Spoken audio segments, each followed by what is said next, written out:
Sa panimulang eksena mayroong dalawang mag-asawa ang makikitang takot na takot habang nasa loob ng isang kwarto. Kaliwat ka ng pagkalampag sa buong paligid at mayroong mga kalalakihan na kasuot ng maskara ang nagpupumilit na sila ay makuha. Hindi pa malinaw kung ano at paano sila napunta sa ganitong sitwasyon, ang malinaw lang kung sino ang mga ito na sa kanila ay tumutugis ay tila ba wala silang balak na paligtasin. 5 oras bago ang mga unang pinakitang eksena, si Amy at ang kanyang nagmamanehong asawa na si David, ay pauwi sa isang idinaos na family dinner mula sa malayong bayan. Mahahalata ang dalawa na ang relasyon nila bilang mag-asawa ay nasa hindi magandang estado, at malalaman na pinag-uusapan na nila ang kanilang paghihiwalay. Sa gitna ng pagtatalo ay biglang iniwasan ni David ang isang rakon na nasa may kalsada. Nagresulta ito ng unti-unting pagkakaroon ng problema ng kanilang sinasakyang kotse. Huminto sila sa isang kainahinalang gas station na kanilang pinagtataka na walang katao-tao, at nang napansin nila na naliligaw na pala sila, ay biglang lumitaw ang isang lokal na mekaniko na ayon sa kanya ay matutulungan na tignan ang problema ng kanilang kotse. Sa mababang halaga ay kinumpuni ang naging problema, bagamat tila may nararamdamang masamang kutob si Amy sa nasabing mekaniko ay hindi na niya ito masyadong binigyan ng pansin, dahil ang mahalaga sa kanila ngayon ay ang makauwi. Gumana na muli ang sasakyan kaya nagpatuloy na sila sa pag-usad, subalit hindi pa man nakakalayo ay tuluyan ng tumirik ang sasakyan.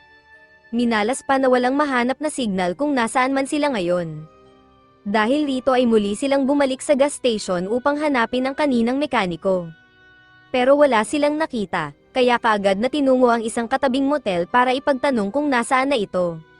Sa laking gulat ay bumungad ang mga sigaw at pag-iyak ng isang babae na tila ginagawa ng kung ano. Inisip ni David na ang naririnig ay isa lamang video o pelikula kaya tinawag nila ang bantay. Pagkalabas ay agad na humingi ng pasensya at sinabing ang pinapanood niya lang sa TV ang kanilang naririnig. Sila ay agad na nagtanong na kung kilala ba niya ang nasabing mekaniko na kaninang nakausap.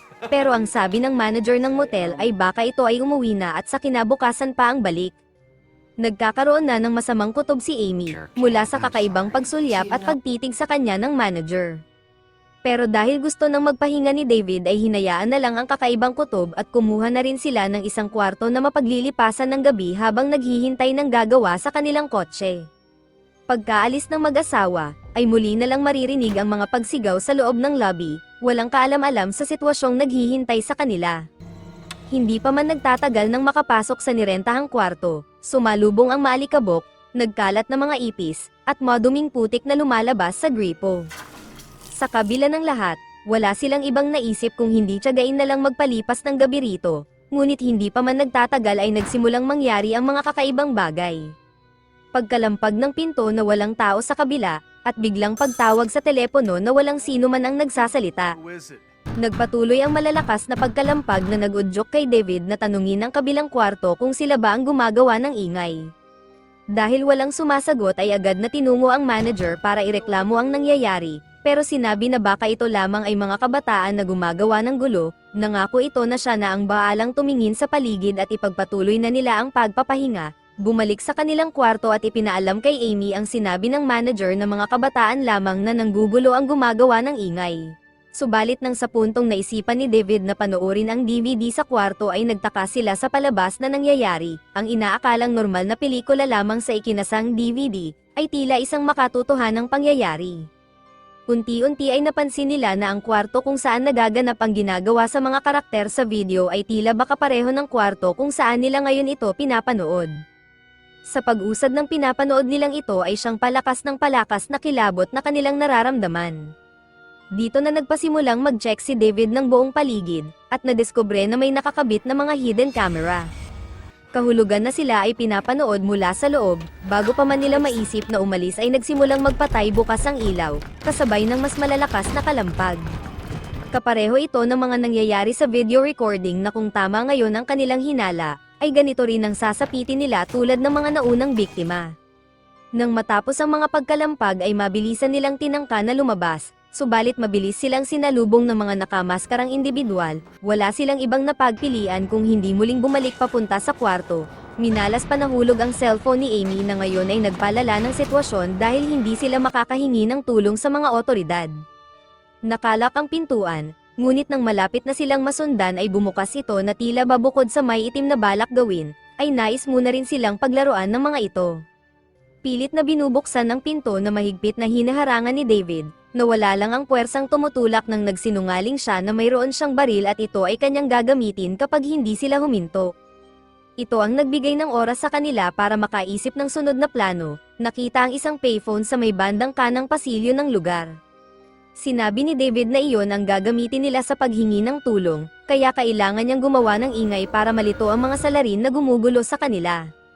Nagtagumpay siya na makatawag sa nasabing telepono, gayunpaman ay napagtanto na lang niya na ang kausap niya ay ang manager ng motel na sinasabing hindi na sila makakaalis pa sa lugar na ito kasunod ng pagdating ng rumaragasang kotse. Nakaiwas si David pero pilit pa rin siyang hinabol.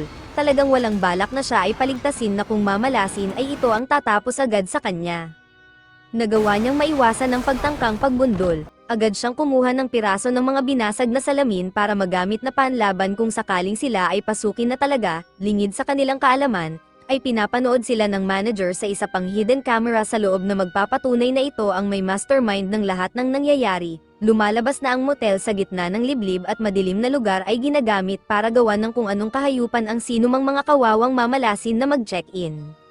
Habang patuloy na pinag-iisipan ng mag-asawa kung paano makakatakas sa pinasok nilang sitwasyon ay pinanood muli nila ang videotape at napansin na ang mga salarin ay pumapasok mula sa comfort room. Ito ang nagbigay ng ideya kay David upang tignan ang maaaring daanan ng mga ito. Nakita niya ang isang lagusan sa may ibabang flooring na magkakasya ang individual. Bago pa man maisip na gamitin ito para tumakas ay nakarinig sila ng pagdating ng isang truck. Walang sinayang na mga sandali at kaagad silang sumigaw ng tulong mula sa driver na bumaba. Nakuha nila ang atensyon ng nasabing driver na kung saan habang papalapit ay nasa likuran ang mga salarin. Nang malapit na, ay lumitaw ang manager at iniabot ang isang kahon ng video recording ng kaparehong napanood ng mag-asawa kanina. Lumalabas na ito ay kasabwat rin nila kaya dagling tumakbo upang gamitin na pantakas ang nadiskubreng lagusan sa underground. Dito ay natagpuan nila sa loob ang napakakipot na daanan na kinakailangang gapangin. Sa kanilang pag-usad ay napahinto sila sa tumpok ng napakalaking koloni ng mga daga sa ilalim. Gayunpaman ay wala silang napagpilian kung hindi magpatuloy sa paggapang. Nang makarating sa dulo ng nasabing tunnel, nadiskubre naman nila ngayon ang isang pinto na mapagtatanto nila na ito ay kwarto ng manager kung saan pinapanood ang lahat ng nangyayari sa loob ng motel. Sinamantala ang magandang pagkakataon na wala ritong katao-tao, mabilis na naghanap ng gamit na makakatulong para makaligtas. Sa ilang saglit ay nakita ni Amy ang telepono, at sa pagkakataong ito ay nakakonekta ang tawag sa totoong linya na nagamit para humingi ng tulong sa mga pulis, ngunit bago pa man maipaliwanag ni Amy sa kausap na pulis sa kabilang linya ang buong detalye ng nagaganap ay dumating na ang manager at ang isang tauhan na kasabwat sa kahayupan na ginagawa nila sa mga customer ng lugar. Nalaman ng manager na nanggaling sila rito mula sa tawag na hanggang ngayon ay nakabukas pa rin, dahil rito ay napagpasyahan ng grupo na iligpit na silang dalawa sa oras mahanap kung nasaan man sila ngayon nagtatago. Sa kabutihang palad bago pa man sila masundan sa ilalim ng tunnel ay nagawa na nilang makalayo ng distansya, sakto na nakahanap muli sila ng isang kwarto bago pa man mahuli ng isang nakamaskara. Matapos lagyan ng harang ang pinto sa tunnel, napagtanto ng mag-asawa na mahal pa pala nila ang isa't isa, at sa oras na malagpasan nila ang malabangungot na sitwasyon ay hindi na nila itutuloy pa ang nakatakdang paghihiwalay. Ngayon ay dumating na ang kaninang pulis na nakausap ni Amy. Nagpalusot ang manager na wala silang customer ngayon at baka kabataan lang na walang magawa ang nanloko sa kanya mula sa tawag. Hindi agad nakumbinsi ang pulis at nagpatuloy sa pagmamasid, hanggang sa matagpuan ang videotape ng mga nagaganap sa lugar. Sakto rin na natagpuan na ng isa sa kanila ang kinaroroonan nila Amy at David na nagpupumilit at buong puwersa na itinutulak ang nakaharang. Lumabas ang pulis na takot habang hawak ang baril, palatandaan na alam na nito ang totoong nagaganap sa lugar kaya agad na silang tumakbo papalapit upang humingi ng saklolo.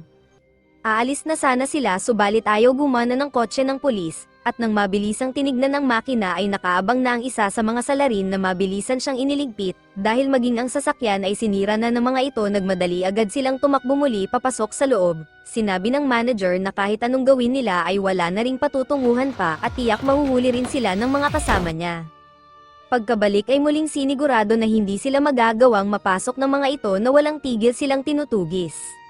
Maagap na inilock ng mabilisan ang bawat pwedeng daanan, At agad na binasag ni David ang isang salamin na itinanong ni Amy kung bakit niya ginawa gayong hindi sila magkakasya rito. Sinabi ni David na mayroon siyang naisip na plano, kung saan habang abala ang mga salarin sa pagtago sa sasakyan ng iniligpit nilang pulis ay iniakyat siya nito agad sa kisame.